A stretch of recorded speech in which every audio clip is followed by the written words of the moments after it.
हाय सुधा, अगर तुम जानती होती कि महीनों उद्भ्रांत चंदर का टूटा और प्यासा मन तुमसे पुराने स्नेह की एक बूंद के लिए तरस उठा है, तो भी क्या तुम इतनी दूरी से बातें करती?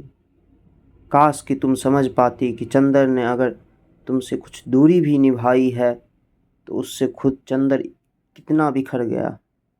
चंदर ने अपना देवत्व खो दिया है, अपना सुधा खो दिया है, अपने को बर्बाद कर दिया है। और किसी भी चंदर के बाहर से शांत और सुगठित दिखने वाले हृदय के अंदर तुम्हारे प्यार की कितनी गहरी प्यास धधक रही है।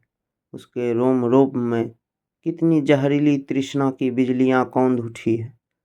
तुमसे अलग होने के बाद और तृप्ति का कितना बड़ा रास्ता उसने आग की लपटों में झुलसते हुए बिताया है। अगर तुम इसे समझ लेती तो तुम चंदर को एक बार दुलार कर उसके जलते हुए प्राणों पर अमृत की चांदनी बिखेरने के लिए व्यग्र हो उठती।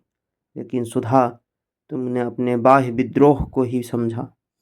तुमने उस गंभीर प्यार को समझा ही नहीं जो उस बाहरी विद्रोह, उस बाहरी विध्वंस के मूल में पयस्विनी की पावन धारा की तरह बहता जा रहा है।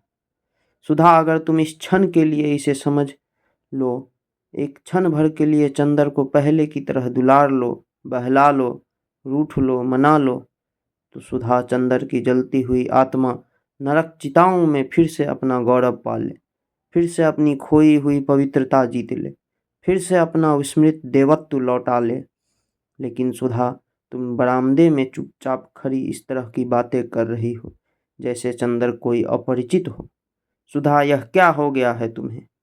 चंदर, बिनती, पम्मी सभी की जिंदगी में जो भयंकर तूफान आ गया है, जिसने सभी को झकझोर कर थका डाला है, इसका समाधान सिर्फ तुम्हारे प्यार में था, सिर्फ तुम्हारी आत्मा में था।